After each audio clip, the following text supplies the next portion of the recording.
against the ongoing genocide, but not only the genocide, but the occupation of Palestine for over 75 years, but not only that, the creation of Israel itself, that our own government had a hand in creating. We are here today to also honour the black radical tradition of having solidarity with the Palestinian people. This is a decades-long relationship between the black radicals and Palestine. They saw that their struggle was embedded in the struggle for Palestinian liberation. They saw themselves a part of a global anti-colonial fight back. And that is why they had continued to show solidarity with the Palestinian people and the Palestinian resistance. Today we stand here on the backs of people like Malcolm X, Angela Davis, Kwame Ture, and James Baldwin, who himself said that Israel is not in the interest of the salvation of Jews, it's in the interest of Western imperialism. They have always recognized that Israel was created to divide up the Arabs, to watch over the Arabs as a watchdog for the West, to divide and conquer in the Middle East. It's so important that we keep up this long tradition of showing solidarity with the Palestinians, but also linking the struggle. Each and every one of these radicals knew that this struggle was not just a struggle for Palestine, it was a struggle against colonialism, against imperialism, something that black and brown people have seen all over the world. And it is so important that we continue to come out in solidarity with Palestine and the Palestinian people, because what we do matters. Despite what our government says, what we do matters. The continual pressure that we put on our government matters. The genocide may continue, but what we have been able to achieve is to put pressure on the government to even call for a ceasefire, which was not even possible at the start of this year. We have isolated Israel, we have shown it for its true colours, a genocidal nation, and we have seen the true colours of Zionism play out in the Middle East. We have seen the true colours of settler colonialism that only wants to continually expand, but uses the lives of fighting for hostages or fighting for a small number of people. But we're here fighting for everybody. We are here fighting for justice and humanity. What the black radicals also taught us is that the power we have. The Black Panthers would often unite with different organisations, black and white, because they realised that the power we have is also in us being the working class. The power we have is a collective power, and when we come together and unite, we have the power to topple states, we have the power to change the world. We've seen this all over the world, even in Sudan in 2019. We saw that they were able to topple a 30-year dictatorship by Omar al-Bashir. Through resistance committees and through general strikes, they were able to shape society in the way that they saw fit.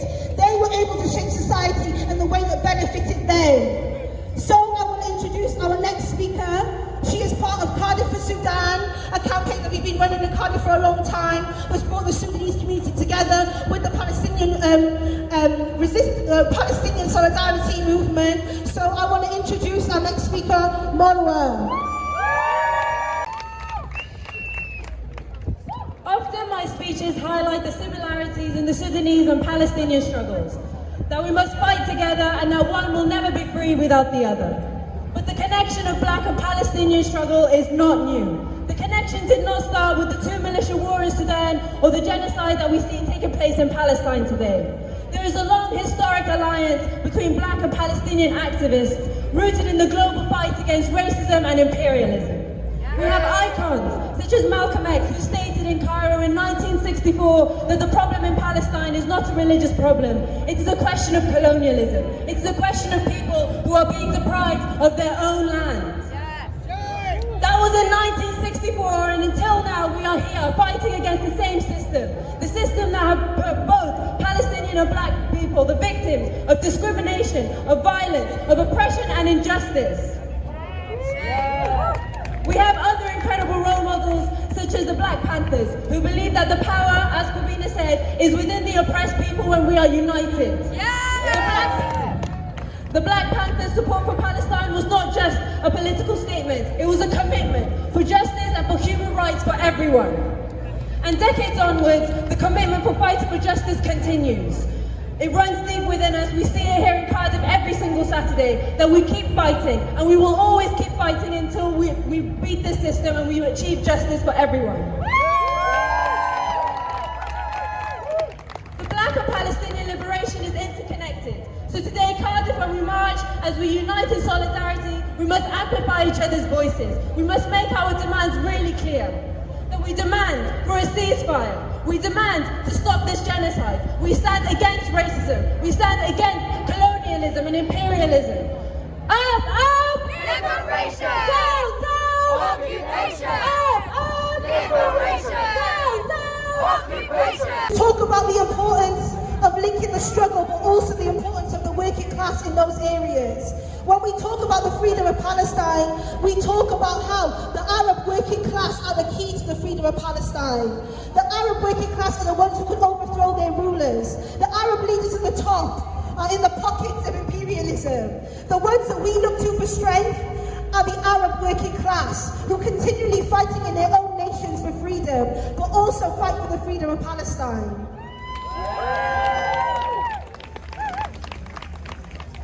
The Pan-African Conference that happened in Algeria in 1969 showed the importance of linking struggle with Arabs and with Black people across the world. So I want to introduce our next speaker, who's one of our students here. I want to introduce Sufyan.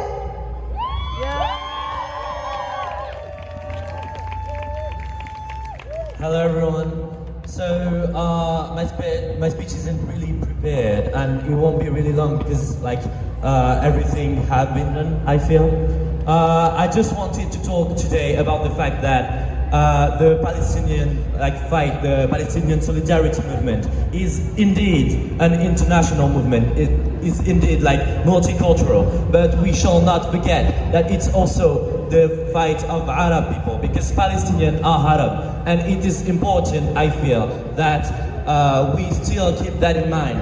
I come from France, and there we have a lot of North African diaspora, and therefore we have a lot of speeches in Arabic, and it's really important for me that we keep that here and we keep that everywhere, because Arabic chants aren't just chants in another language. It has a lot of culture, a lot of history. So it's still important that we still make it live throughout our marches, etc. So if you will, please, I would like to introduce you few chants in Arabic. So now we can do them in our marches. The first one is just the translation of Viva Palestina, which is Tahya Palestine. So what I'm gonna do is I say Tahya, Tahya Palestine, and you just repeat Tahya, Tahya Palestine.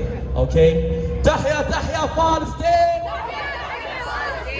Tahya, Tahya Palestine! Tahya, Tahya Palestine! Tahya, Tahya Palestine! Tahya, Tahya Palestine! Okay, the second one is just the meaning is Palestine free, free, Israel far, far, which is Palestine حرة حرة إسرائيل برا برا.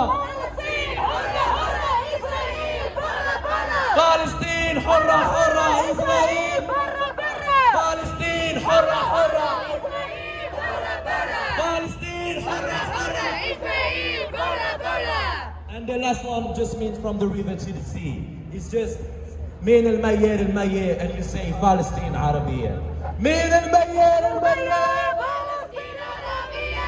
من المياه المياه. Palestine Arabia! من المياه المياه. Palestine Arabia! Thank you. Just keep that in mind for the marches. Leader of the Black Panther Party, Huey P. Newton, said that the oppressors must be harassed. They must have no peace day or night. And that is what we have done here in Cardiff. For Saturday, we have shown the state that we do not stand with Israel, we do not stand with genocide, and we stand against the oppressors that continually tell us lies and use the propaganda that no longer works anymore. Yes. We can no longer allow our government or any government to continue to push genocide without a fight back. And that's what this is. This is a fight back. Yes. And the fight back is so important for us to all be involved with and to continue to push for. And I think that when we talk about resistance, resistance has to be on the streets. It has to be visible and clear. That is why we come out to stand against our own state. That is why we do direct actions. That is why we do all of these things to hold our state accountable. Right here we live in the belly of the beast that is continually used imperialism to divide and conquer. But we stand here every Saturday to say that we do not stand with genocide. I want to introduce our next speaker because a lot like the Black Panthers, they often face a lot of repression, arrests, often forced into exile because the state realized the power of their movement. The Black Panthers were seen as a terrorist threat in America. They were on the terrorist list. We've seen a lot of repression happen here in the UK against Palestinian activists. So I want to introduce our next speaker, Hussein Said.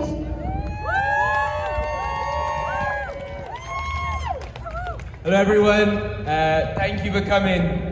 The movement is important. How we know it's important is how the state reacts to the movement. We know it's important because Priti Patel called us hate marches. We know it's important because they're trying to shut down the marches because they're getting hundreds of police on our streets to try and curtail our movements. That's how you know it's impactful. If it wasn't impactful, they wouldn't talk about it. If it wasn't impactful, they wouldn't try and smear it. And the next stage, of course, is a growing authoritarian crackdown on pro-Palestine demonstrators. You might see a banner here and some placards with justice for Corbina. Because Corbina, who was just here talking on this very mic, they're trying to charge her with terrorism for something she allegedly said in a demonstration in November last year. Around 6 officers went to her house in February this year and arrested her. They took all her electronic devices, and then about 4 to 5 months later they rock up again and saying they're charging her with terrorism. And then in a clear intimidation tactic, they said your first hearing will be in the Old Bailey in London. So we went there, we did a demonstration outside, a solidarity demonstration, and we said we will not be intimidated. We know this is a growing crackdown on pro-Palestine demonstrators. We know we are the majority. We know we have trade union support. We know we have the masses on our side. The Israeli regime, the UK regime, and all those complicit in war crimes, they are being ever slowly more and more isolated.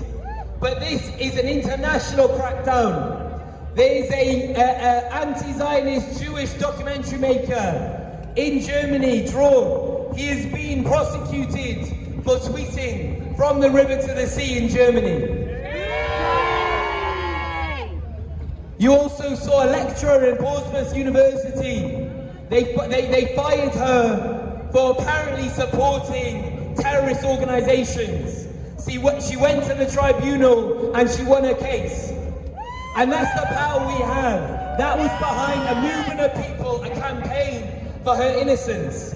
We need the exact same thing. We've got a petition, nearly 3,000 signatures, but I say nearly 3,000 signatures because we want it to be 3,000. At the moment it's around 2,700. You can find, I think on the stall over there, you'll see QR codes that can lead you to these petitions, etc. And you can go on the Justice for Corbina Instagram, whereby you'll see not only the petition but the fundraiser. We're trying to raise money to cover Corbina's legal costs. Because not only is the state trying to prosecute, I should say, but the state also attacks you financially.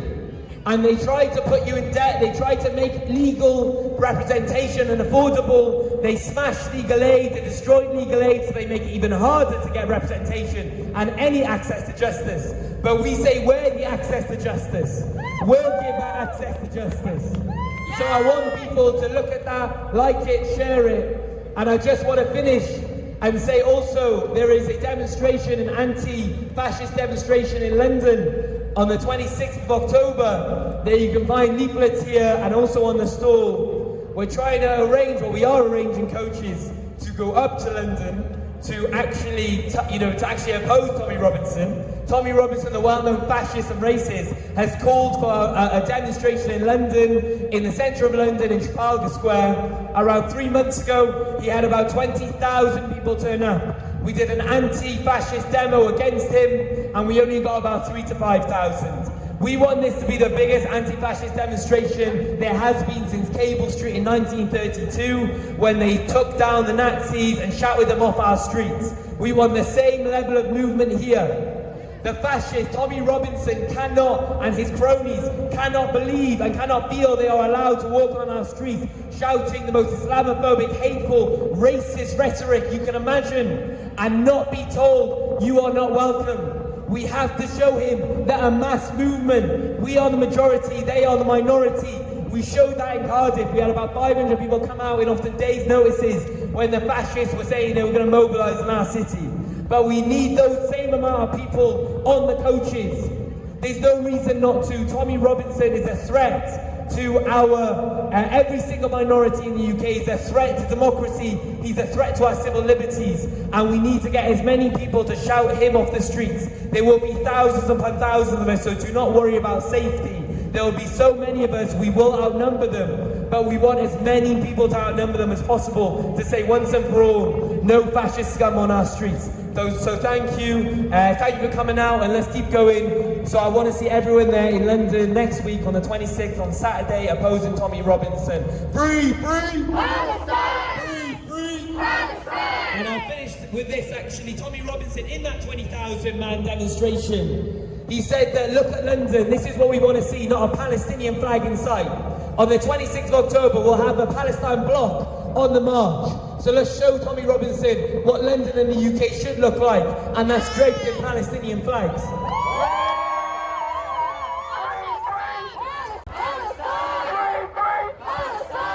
Guys, I've just got an update. I don't know who remembers this footballer, the German footballer Al-Ghazi. And he was sacked from FC Men's for supporting Palestine, for just basically standing up for humanity. And eventually he won the case against the football team, and I think he was given compensation. He came to Cardiff City and he just scored his first goal.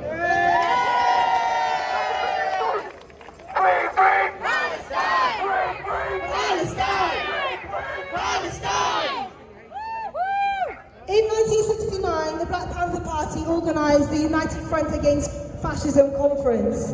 This was the first of its kind and a huge shift in their strategy. But that was because they saw the serious threat that fascism faced, not only to them as black people, but to the working class. Fascism is used to divide us, to pit us against each other, to tell us that our problems lie with someone else. But our problems lie with those at the top who continually exploit us and oppress us. That is where our problem lies with, and that is where we take the fight to, is the state. I think it's also really important when we're talking about black radicals and the link to Palestine, that we talk about Afro-Palestinians who've played a huge part in Palestine's history and in Palestinian resistance. One of the first women to ever be imprisoned by Israel was an Afro-Palestinian called Fatima. She was part of a resistance. She was one of the first people to ever be thrown into prison by Israel. The Afro-Palestinians have played a huge part of the resistance, leading the resistance, being ahead of its time in terms of the resistance. So the Palestinians have always had a spirit of resistance, and that is what we need to take with us all the time. If they can continue to resist under occupation and under genocide, we must continue to come out. So I want to introduce our next speaker, a Palestinian who's part of our movement, Lujay.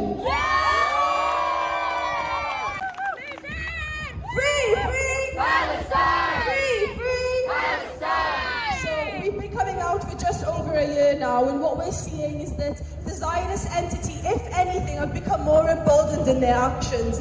They are now escalating day by day. They're escalating in southern Lebanon. They're going to continue to escalate in Lebanon, and they're going to continue to use the excuse of attempting to wipe out the resistance. But what we can see is even after they've wiped out the resistance in Lebanon, or attempt to wipe out the leaders of the resistance stays strong. And this goes to show that the resistance is not a person. The resistance is the people. The resistance is what you believe when you're oppressed. Resistance is a result of oppression. And as long as oppression exists, resistance will exist. And as long as the bombs are raining down on Gaza, in Lebanon, in any other country in the world, as long as oppression exists in this world, resistance will exist in the world. We will continue to come out as resistance in the world, because we will not let oppression go on. And we will not let the Zionist entity, the entity that have been oppressing for years and centuries across the world, to continue. So not only is it when oppression exists, resistance exists, as long as Zionism exists, resistance will exist. Because we aim to abolish Zionism entirely.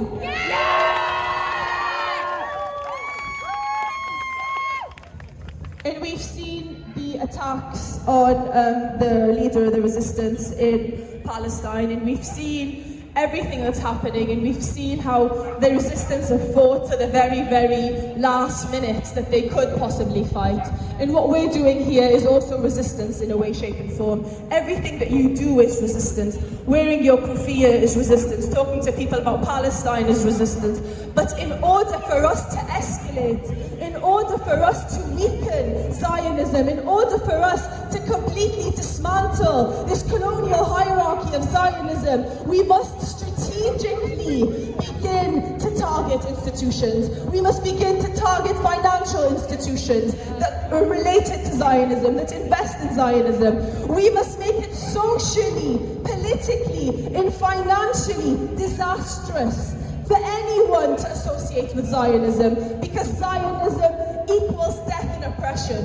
And this is what we have to be doing. So please, live the rest of your life educating people about what Zionism has done in Palestine, about what Zionism has done in Africa, about what Zionism is doing all across the world, about what's going on in Sudan and how that's related to Zionism, about what's going on in Congo and how that's related to Zionism, until people know that they have to live in order to abolish Zionism. They have to exist as resistance to abolish Zionism. So please, keep coming out every week and start targeting Zionist institutions until people know that our aim is to abolish it completely. Free, free Palestine! Free, free Palestine! Free, free Palestine! Palestine! Free Palestine! Palestine! So at the end of this march, we're actually going to have a guest speaker. Daniel Kebede is General Secretary of the NEU. The NEU have been at the forefront in terms of union support for Palestine. They pushed a motion that called Israel a racist state. They support teachers in Palestine. So we're going to have Daniel Kebede speaking at the end of this demonstration. But also the NEU have been leading in terms of the fight against racism. You know, they've really pushed for educators against the far right. They're putting on coaches for all across the country to get down to London. Like we spoke about already today, make sure you book your coach. We've got a stall with QR codes to be a part of that demonstration. So please stick around for Daniel Kebede at the end of this march. We're going to get going now. So, free, free Palestine! Free, free Palestine! Palestine! We're marching down to the library. Palestine will be free. Palestine will be free. I wake up and wish that I had a heart attack in the middle of the night, but I have to face another